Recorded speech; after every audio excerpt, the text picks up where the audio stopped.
My son emptied my account and whisked his wife and her mother off to Rome.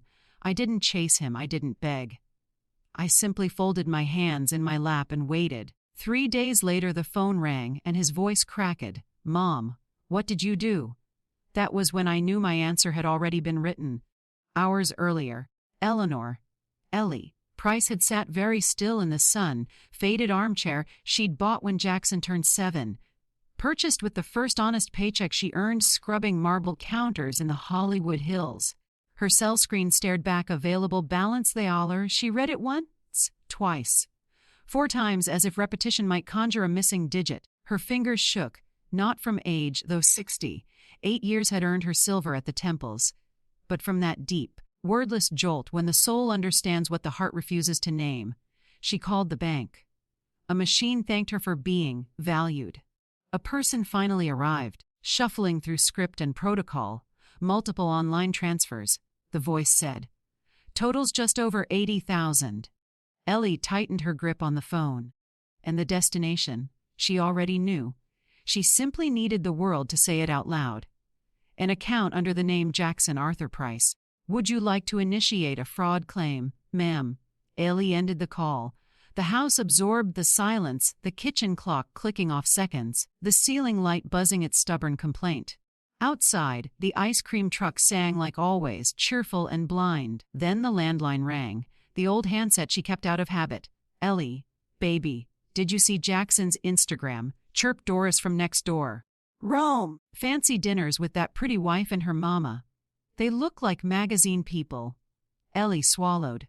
She found the cracked screen phone she kept tucked away, typed her son's handle with careful thumbs, and opened the window into his life. There he was, her only child, the boy she'd carried through nights of fever and days of hunger. He grinned into a glass of something golden, white shirt bright as a promise, an arm snug around Tanya. Beside them, Rhonda, mother-in-law and lifelong critic, tilted her chin at the camera. The caption read, "Roma, my new beginning. I deserve this." In the comments, Tanya wrote, "Good things come to those who wait. Thanks, mama-in-law." Ellie didn't cry. She didn't fling the phone. She watched the screen until her reflection ghosted across the glass. Then, very softly, she smiled a small, private curve that belonged to a woman who had finally seen what she'd refused to see for years. Across the ocean, under a sky the color of tarnished coins, Jackson raised his glass again. Tanya sipped a wine she couldn't pronounce, lounging in ease that wasn't hers. "Told you it was smart," she murmured. "She's old, baby. Better to use it now than let hospitals chew it up." Rhonda laughed, sharp and pleased. "That woman never meant to do anything with money. Might as well rescue it." Jackson stared past them toward the Colosseum. In his chest something shifted, like a door he'd nailed shut rattling against its frame. He kept quiet.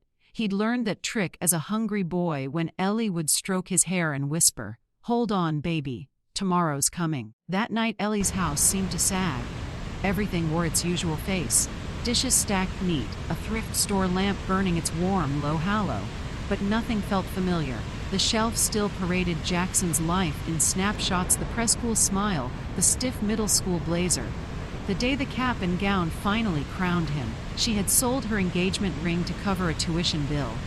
She had signed over her parents' Georgia plot to keep his college dream from stalling. She had cooked and laundered and wiped and waited and watched him drift. "Mom, you don't understand the now," he liked to say. "Tanya and I have plans. You'll always be in my heart, but you can't be tied to me forever." A week before the zero balance notification, Ellie had stood at Jackson's apartment with a foil-covered tray of fried chicken and greens. She pressed the buzzer. No one came. After 2 sun-baked hours on the bench, the doorman approached. "Looking for Mr. Jackson Price?" "Yes, I'm his mother." He kept his voice gentle. "I've been instructed not to admit you if you arrive unannounced." The words stepped on her chest. "Instructed by whom?" He didn't answer. Ellie walked home, not by bus. By foot, letting the city's hot breath meet her face. She counted in quiet every breakfast she'd skipped and every extra shift she'd taken. That evening Doris arrived with pecan pie and coffee. "You're steel, Ellie," Doris said. "The boy'll come around." Ellie watched the steam unspool. Do children ever regret in time? They do when Mama's gone. Ellie's eyes cleared. Then I will smile the way they taught me. Doris frowned. Smile. I've cried enough. When a woman has nothing left to lose, her smile becomes dangerous. Rome folded into night. Jackson stepped from the shower and froze on the tile when he heard Tanya's voice on the balcony. Yes, we did it. The money's here. Tomorrow we open the account in Spain and cut him loose. He thinks we're a team, please. He stood very still. Water cooled on his skin. He lay down beside her when she slipped back into bed and let sleep claim her first. He stared at the ceiling and did not move. Back in South Central, Ellie made chamomile and listened to dogs argue with a trash bag in the alley. She opened the small notebook where recipes once bloomed. Peach cobbler, cornbread, soups for lean weeks. And wrote, "This isn't the end. It's the beginning of my quiet. And quiet can cut deeper than any scream." Then she slept, dry-eyed for the first time in months. In a gilded hotel, Jackson checked his phone. A notice flashed at account activity flagged, temporary hold applied. His throat worked around a wordless sound. It was the first hairline crack. He didn't yet know his mother had already stepped into motion. Dawn seeped into Ellie's kitchen. The kettle hissed, the blue flame licked and whispered. She remembered being 14, hands raw from bleach, learning the language of stains and starch in Brentwood mansions. At 17, she was pregnant, promised a forever that evaporated when the father learned boy and not girl. She had never folded under it. She had knotted her scarf and walked back to work. Jackson became her compass point. While she washed other people's sheets, he pretended detergent caps were cars. They had more stories than toys, more songs than television. When a client offered to cover his grade, school tuition if Ellie would live in, she took it. On weekends she crossed the city to deliver a notebook or a snack, and all the listening he could fit into an hour. At 16 he vowed, "When I make it, I'll buy you a house where winter can't creep in." She'd smiled. "Don't buy me anything, baby. Just don't forget me." For college, she sold the Georgia dirt she dreamed of retiring to. "My boy's going to be an accountant." She bragged to anyone who'd listen. He made it out, but not the way she pictured. Third semester brought Tanya glossy hair, long nails, a smile that cataloged rooms by price. Rhonda followed with her counterfeit labels and crowded opinions. Their first visit to Ellie's place left tiny cuts disguised as compliments. "Such a bold wall color." Rhonda trilled. "In the kitchen," Tanya whispered. "Hard to believe Jackson grew up here." Shelter vibes. Ellie had smiled that polite smile that keeps strangers from seeing you break. Tanya's boundaries sprouted like hedges. Fewer visits, fewer opinions, fewer Ellies. Jackson floated between love and ambition and let himself be steered. "Mom, Tanya says you hover," he muttered once over pot roast and gravy. "I don't need taking care of." Ellie cleared the dishes and packed him leftovers he would forget in the car. After that, money began to move in ways Ellie couldn't name. Statements stopped arriving. Insurance paperwork. Jackson said when he needed her signature. She couldn't read everything, but she could read enough to reach for help. Walter, first love, now a retired attorney who still smelled faintly of courthouse dust, took the thin folder she'd managed to assemble. Weeks later, he sat at her kitchen table with a whistle of pity in his teeth. "They added you as guarantor on a joint account. This isn't your hand." He tapped the forged signature. "Funds have been leaking for 6 months." Ellie's face didn't change. She slid the papers back into her purse. That night, sleep would not come, not for the money, but for the truth her son wasn't just lead, he had learned to pull. Rome appeared on their search history. Tanya mapped gelato to jewelry and Rhonda mapped boutiques to brunch. Jackson, unemployed but buoyed by other people's cushions, finally said it. "We'll use Mom's savings. Family money." Tanya chirped. "You're not stealing, you're rescuing." He hesitated. Then, he didn't. The next morning, Ellie read 0.02. She wrote one clean line in her notebook. "My son did not die, but the mother in me did." Grief, once a flood, turned to ice. She stood straighter. She called offices, asked for forms, taught herself to wait on hold without losing patience. She wasn't raging, she was arranging. In Rome, Jackson posed on cobblestones. In Los Angeles, Ellie wove. Tanya, meanwhile, planned an exit as tidy as a freshly ironed sheet. What none of them understood was that Ellie had changed forms. They expected tears. She brought quiet math. Rhonda's Barbs arrived dressed in manners. Miss Yule, Len, Nor, she fussed. Wouldn't a safer neighborhood suit a lady your age? You've saved a nice little nest egg. You could upgrade. Ellie met her eyes and let the silence do the work. That day she understood they didn't want her farther away. They wanted her erased. Sunday lunch became a skirmish line. Ellie waited for Tanya to glance at her phone and Rhonda to step away. "Son," she said, voice level, "do you see how she looks at you when you're not looking?" The room flexed like air before a storm. Jackson snapped. "You're jealous." Ellie placed her fork down, folded her napkin, and knew she had lost him. For now. She did not sit idle. Brenda from up the block, a retired accountant who could read a ledger like a lullaby, taught Ellie the bank portal. Transaction by transaction, date by date. Ellie copied every withdrawal into a red-bound notebook, her handwriting small but relentless. "See here," Brenda pointed. "That's your signature to add a joint owner." The looped letters were a mockery. Ellie touched the screen the way a tongue finds a cracked tooth. They didn't even try to hide. Meanwhile, Rome curdled. Tanya's kisses cooled, Rhonda's patience thin to string. Jackson, sleepless, stumbled onto a stray email backup. A chain he was never meant to see. "We almost have everything. He won't know. I'm not staying with a man who smells like a trauma case."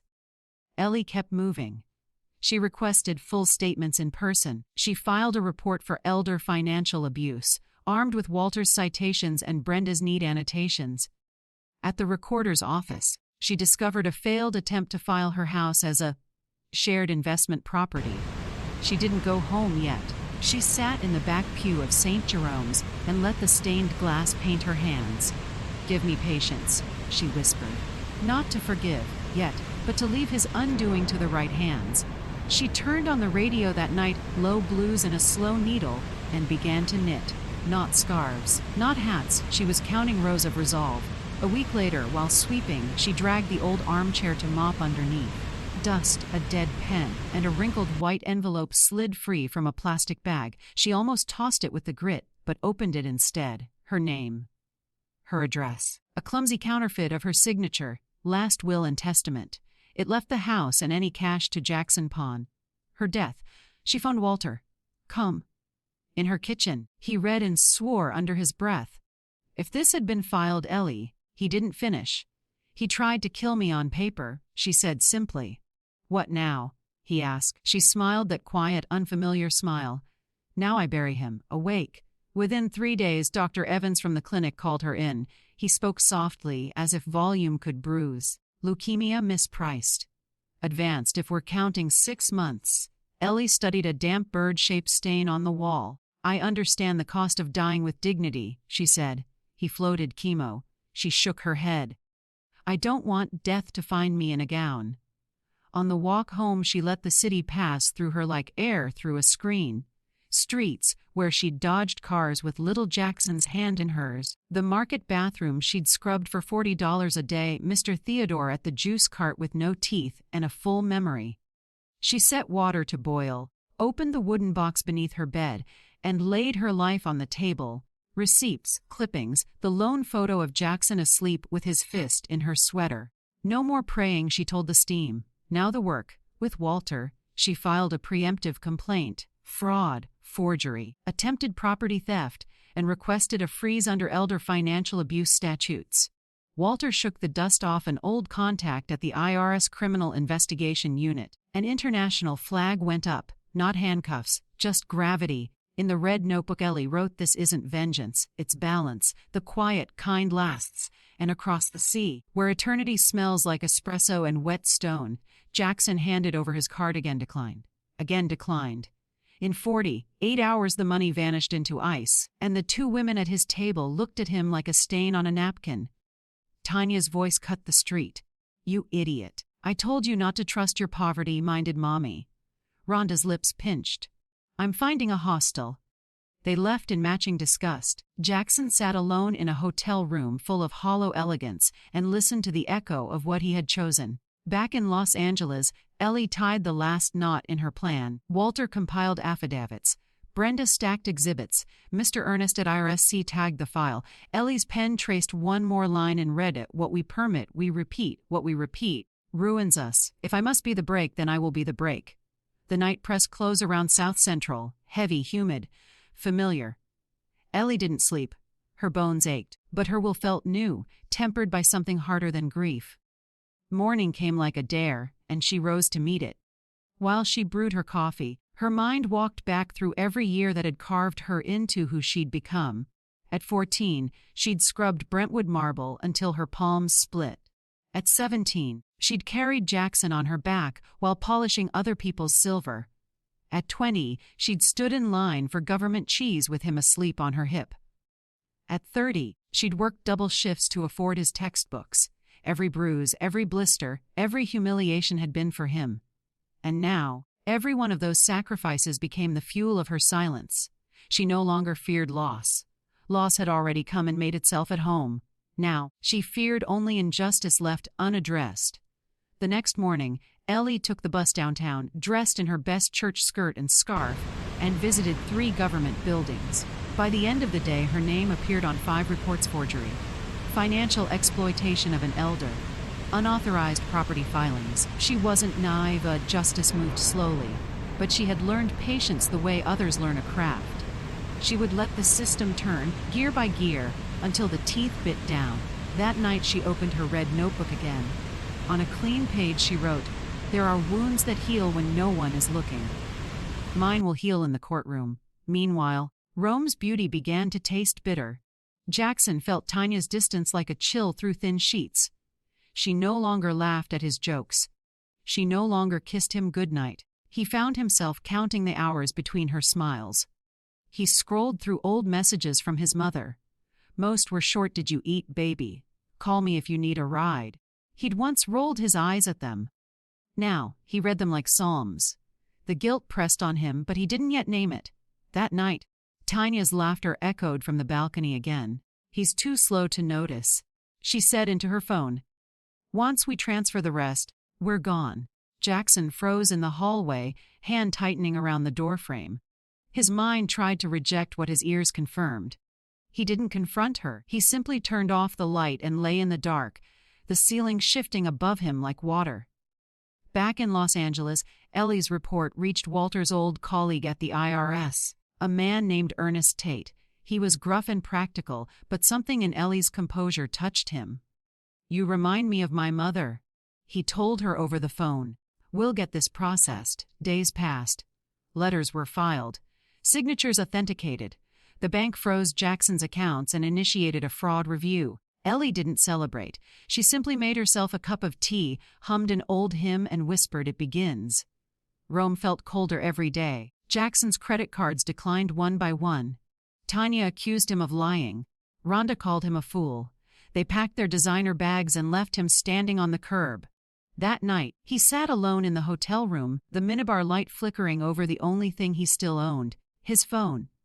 On instinct, he called home.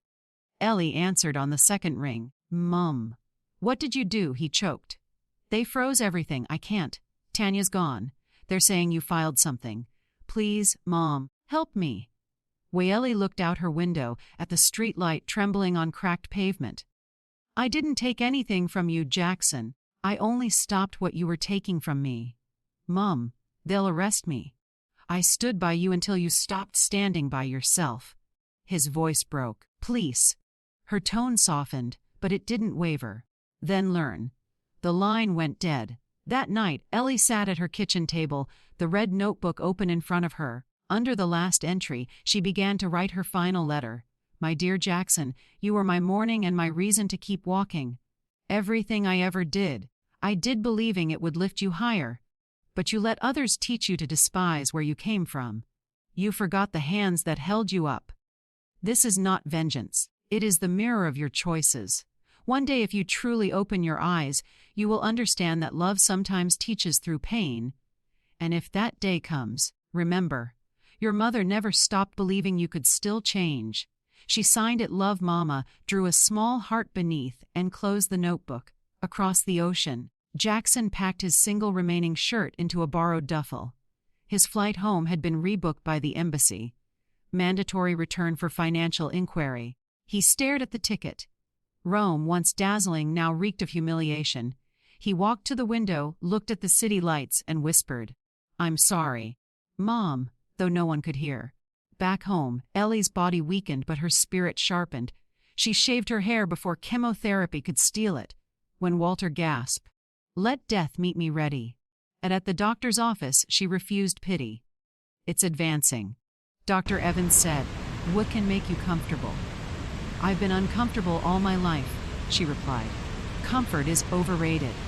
That evening, she lit a single candle beside her notebook and whispered to the photo of Jackson as a child, "Now you'll learn, my boy. Not from my words, but from your silence." When she looked into the mirror, she saw a woman reborn, not as a victim, not as a mother, but as the storm her son had summoned. The sun had barely crept over the horizon when the city of Rome began to stir. Vendors setting up stalls, tourists snapping photos, and among them, a man who had once believed the world revolved around him. Jackson Price stood in front of the embassy gates, his hands trembling as if the chill in the air had crept beneath his skin. His reflection in the glass doors startled him. Hollow eyes, a beard grown wild, and a suit that no longer fit his frame or his life. Inside, a clerk handed him a clipboard. "You're here for the account hearing." He nodded, barely audible. "Yes, Price, Jackson Price." The clerk gestured to a metal chair in the waiting area. "Set tight." He obeyed. For once, he didn't talk, didn't check his phone, didn't fill the silence with excuses. He simply sat, small and uncertain, while memories of another waiting room, years ago, drifted through his mind. He'd been 10, holding his mother's hand, waiting for a social worker to call their name. Back then, her fingers were warm, firm, certain. Now, they were hundreds of miles away and cold beneath a headstone of guilt he'd carved himself. The embassy doors opened. Ellie entered. She wore a simple gray sweater, a long navy skirt, and a black bandana covering the thinning hair chemo hadn't yet claimed. Her steps were slow but measured, like a hymn played on fading piano keys. She carried a thick yellow envelope in one hand and dignity in the other. The room seemed to shift. Even the clerk stopped typing. Jackson rose to his feet, voice cracking. "Mom, what are you doing here?" She didn't smile. "I came to see you sign, Jackson, not as your mother, as a witness." Tanya, sitting a few seats away in oversized sunglasses, smirked. "How poetic," she said with mock sweetness. The old woman wants a front row seat to her own downfall. Ellie's gaze turned toward her, not sharp, not loud, but steady. "You took everything you could carry, child," she said softly. "But you'll never take what I taught him, what you never learned. Decency." Tanya's grin faltered. "Decency. You raised a thief." Ellie's reply came quiet as a prayer. "No, I raised a son. The world taught him theft." Jackson's throat closed. "Mom, I don't know when I became this."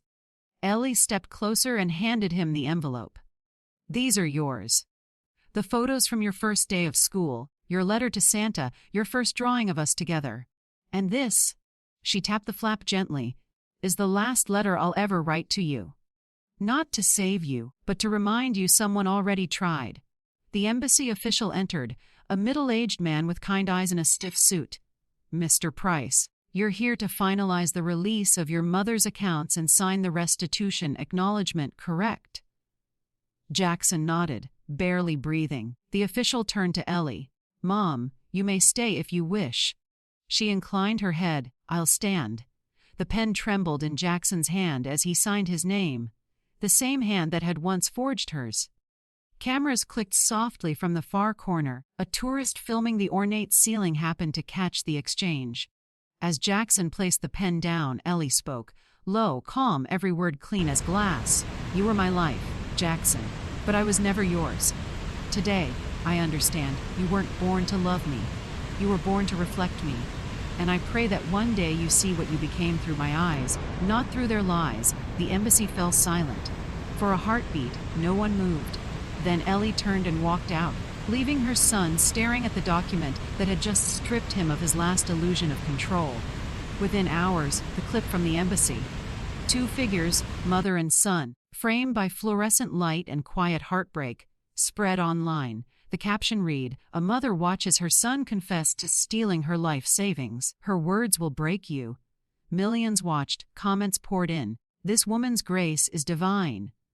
Justice doesn't always scream, it sometimes whispers. That mother is a queen. Jackson saw the clip too, sitting alone in a dim hotel room, his hands covering his face. He couldn't bring himself to read the comments. He didn't need to. He could still hear her words echoing between his ribs. "You were my life, but I was never yours." The next morning, he found himself walking beside her again, this time outside the embassy, where Rome's morning light softened everything but his regret. They walked in silence for a block until Ellie stopped. "This is where we part ways, Jackson." "Mum, wait." His voice cracked like it had when he was a boy with scraped knees. "I can't undo what I did, but I can make it right. Please, let me try." She looked at him gently, as though studying a ghost. "You can't make it right with money, Jackson. You can only make it right with time, and time is the one thing I no longer have." "Will you forgive me?" he asked. "I already have," she said. "But forgiveness isn't a gift. It's a mirror. You'll see it when you can face yourself without turning away." He lowered his head. "Can I do anything for you?" "Yes," she replied. "Live with what you did, and live better because of it." She turned and began to walk toward the crowd. Her scarf fluttered once in the wind and disappeared into the rhythm of the city. Jackson didn't follow. He knew she wouldn't look back. That night, he sat on the floor of his hotel room, opened the envelope, and read the letter again. The ink was smudged where a tear had fallen while she wrote it. When he finished, he pressed the paper to his heart and cried. Not the way he used to as a child seeking comfort, but the way a man cries when he finally understands the cost of what he's destroyed. For the first time, the thief felt poor. He flew back to Los Angeles with nothing but a carry-on, the yellow envelope, and a silence that felt heavier than any suitcase. No cameras, no Tanya, no Rhonda, just a man returning to the ruins he built with his own hands. The flight home was quiet, too quiet for a man whose life had once been so loud. Jackson sat by the window, staring at the shifting clouds outside, replaying every word his mother had spoken. Each memory cut like glass. He didn't know whether he was going home or heading into exile. When the plane landed in Los Angeles, no one waited for him. No wife, no friends, no smiles.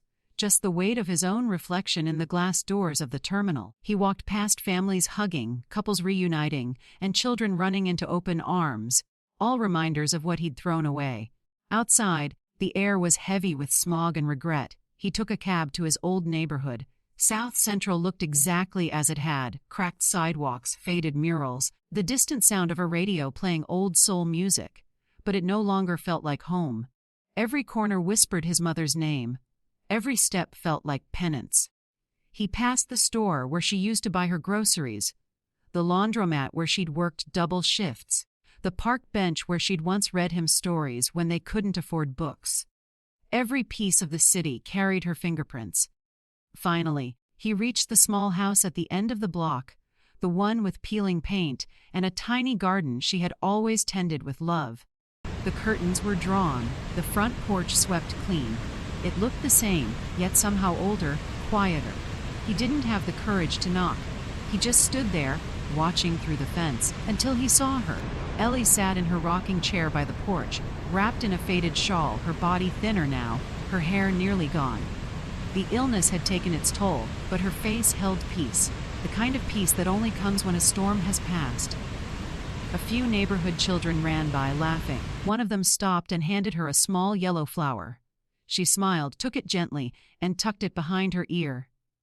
Jackson's throat tightened. He wanted to run to her, to fall at her feet, to beg for one last chance. But he didn't move. He knew some distances can't be closed by steps alone. He placed a paper bag on the porch, donuts, her favorite, and walked away. She didn't look up, but she felt him. She always did. The next day he came again, this time with flowers. The day after that, with a handwritten note that simply said, "I'm sorry." He left it beneath the bag. He never rang the bell, never waited for a reply. He didn't expect forgiveness. He was just learning how to show up, One day at a time, weeks passed. The neighbors began to notice. "That man keeps leaving gifts," one said. "He must love her," but Ellie never spoke of it. She simply smiled whenever she found something new on the porch and whispered, "He's learning." Her body grew weaker, but her spirit never dimmed. Even when the pain came, she faced it without complaint. She spent her afternoons listening to blues music humming softly, watching children play in the street. She had found something far greater than revenge, peace. Then, one night she opened her red notebook one last time. Her handwriting trembled, but her words flowed like a quiet river. "My son, love isn't demanded. It's given. If you have learned that, you are not lost. Don't look for me when I'm gone. You will find me in every act of kindness you choose, in every stranger you help without asking why. If you wish to forgive yourself, start by forgiving others. And when you see your mother in another woman's eyes, don't fail her. That will be my redemption." She signed her full name, folded the page neatly, slipped it into an envelope marked, "For Jackson," and placed it atop her red notebook. The following morning was bright. Sunlight poured through the windows, painting her room in gold. Ellie sat in her chair by the window, her shawl over her shoulders, the notebook in her lap. Her breathing slowed, then softened, then stopped. The neighbors found her that afternoon, peaceful, surrounded by flowers the children had brought her the day before. Walter came first, closing her eyes gently. "Rest, Ellie," he whispered. "You did what you had to do." Brenda organized a small wake with the neighbors. No expensive caskets or grand speeches, just simple love. Children drew her pictures. Women baked her favorite pies. Blues music played softly in the background. Everyone knew they were honoring not just a woman, but a force of grace that had weathered every storm and still chosen dignity. No one needed to tell Jackson. He felt it. He woke that morning with a hollow ache in his chest, as though something inside him had gone quiet. Without thinking, he walked to her house. The door was open. Candles flickered inside. No one stopped him. He stepped in, the scent of lavender and old books wrapping around him like memory. There she was, still serene, a faint smile frozen on her lips. He knelt beside her, his hand trembling as it touched hers, cold, unyielding, final. Next to her lay the envelope marked with his name. He opened it slowly and read the words through a blur of tears. When he finished, he didn't wail or shout. He just sat there, whispering her words back into the air. "Love isn't demanded. It's given." In the corner, he noticed a small wooden box, the same one she had kept under her bed. Inside it was a photo, him as a little boy, arms wrapped around her leg, his face buried in her skirt. On the back, in faded ink, were the words, "I still believe in you, son." Jackson pressed the photo to his chest and broke down completely. He didn't cry like a man mourning death. He cried like a child rediscovering love. Days later, the neighbors saw him sitting in Ellie's old rocking chair on the porch. He stayed there every evening, quiet, watching the sunset just as she once did. He didn't replace her furniture or repaint the house. He didn't bring new things. Inside, the red notebook rested on the table, open to the last page. Next to it stood a single framed photo, Ellie smiling in her garden. The man who once thought wealth could buy peace now lived surrounded by nothing but silence, humility, and memories. And yet, for the first time, he finally understood what it meant to be rich. Those who passed by said the house felt different now, lighter, as if forgiveness had settled in the walls. And on quiet evenings, when the breeze swept through South Central, neighbors swore they could still hear Ellie's soft humming drifting from the porch. A tune that sounded like peace, like forgiveness, like the echo of a love that never truly died. Did you like the story? And where are you listening from? Tell us in the comments. And if Ellie's story touched your heart, don't forget to subscribe for more powerful life stories. See you in the next one, with love, respect, and remembrance.